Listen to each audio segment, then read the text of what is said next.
जय श्री महाकाल। स्वागत है आप सभी का आपके अपने चैनल द क्वांटम क्वेस्ट में। हम चैप्टर पढ़ रहे हैं लाइट, जिसमें हमने कॉन्केव मिरर के बारे में जाना कि आखिर इसका इमेज फॉर्मेशन कैसे होता है, और हमने 6 प्लेसेस पर जाना कि इमेज का फॉर्मेशन हम कैसे करते हैं। आज का जो हमारा टॉपिक है इसमें हम कॉन्वेक्स मिरर पर डिस्कस करेंगे कि आखिर कॉन्वेक्स मिरर में जो इमेज का फॉर्मेशन होते हैं उसका रूल आखिर क्या है, कि किस रूल का इसको फॉलो करते हैं जब कॉन्वेक्स मिरर में इमेज का फॉर्मेशन होता है। तो चलिए जानते हैं। इसमें भी हमारे 4 रूल्स हैं जिसके अकॉर्डिंगली ही हमारा इमेज का फॉर्मेशन होता है, लेकिन इसमें 2 रूल्स ज्यादा स्पेशल है जिससे हम जान पाएंगे कि हमारे जो भी हम ऑब्जेक्ट रखते हैं तो उसका इमेज फॉर्मेशन कहाँ होता है। तो फर्स्ट रूल हमारा है, जब ये हमारे कॉन्वेक्स कर रहे हैं कॉन्वेक्स मिरर की, तो कॉन्वेक्स मिरर में जब हम बात करेंगे तो इसमें जब कोई भी लाइट इंसिडेंस होती है तो वो मिरर से टकराकर उसको क्या कर देती है, डाइवर्ट कर देती है, यानी कि बाहर दूर चली जाती है। हमारी कोई भी रे है, जो रे ऑफ लाइट है, वो बाहर की तरफ डाइवर्ट हो जाती है।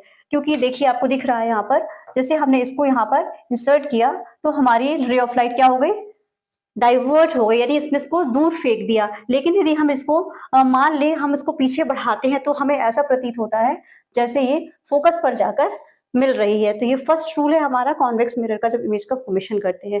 सेकेंड रूल की बात करते हैं तो यहाँ पर हम देखते हैं कि जब कोई रे ऑफ लाइट जब मिरर से टकराती है और कहाँ फोकस पर जाने का वो कोशिश कर रही है, प्रयास कर रही है, फोकस तक जा नहीं पाएगी लेकिन फोकस पर जाने का प्रयास करती है, तो क्या होता है, मिरर जो है इससे जब टकराती है तो वो इसको प्रिंसिपल एक्सिस के पैरेलल कर देता है। ये हमारा सेकंड रूल है। इसमें क्या होता है, जब कोई रे ऑफ लाइट इंसिडेंस हो रही है, मिरर से टकरा रही है, यानी कि फोकस पर जाने की वो कोशिश कर रही है, तो वो फोकस पर ना जाकर वो प्रिंसिपल एक्सिस के क्या हो जाती है, पैरेलल हो जाती है।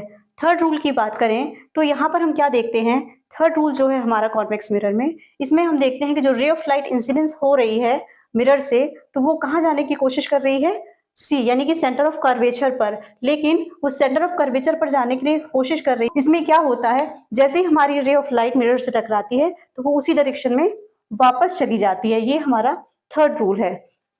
अब हम बात करें फोर्थ रूल की, तो fourth rule same as it is होता है जैसा हमारा कॉन्केव मिरर में होता था, कि जब कोई रे ऑफ लाइट पोल से टकराती है, ये हमारा पी पोल है, जब कोई रे ऑफ लाइट पोल से टकराती है तो वो उसी एंगल पर वापस चली जाती है, यानी कि उसी एंगल से वापस रिफ्लेक्ट हो जाती है। यानी कि यदि ये हमारा जो एंगल है ये एक्स है तो ये एंगल भी हमारा क्या होगा, एक्स होगा। तो ये हमारे रूल्स हैं कॉन्वेक्स मिरर के, जिसके थ्रू हम ऑब्जेक्ट को जब रखते हैं तो उसका इमेज फॉर्मेशन होता है। इसमें ज्यादा केसेस नहीं बनते हैं जैसा कि कॉन्केव मिरर में होता था, जिस पोजीशन पर हम अपने ऑब्जेक्ट को रखते थे 6 फॉर्म्स हमारे इमेज के क्रिएट होते थे। यहाँ पर केवल एक ही फॉर्म जनरेट होगा, और जिसके बारे में कल हम डिस्कस करेंगे। तो कल का टॉपिक देखना ना भूलें। कल फिर मिलेंगे इन्हीं टॉपिक्स के साथ, तब तक के लिए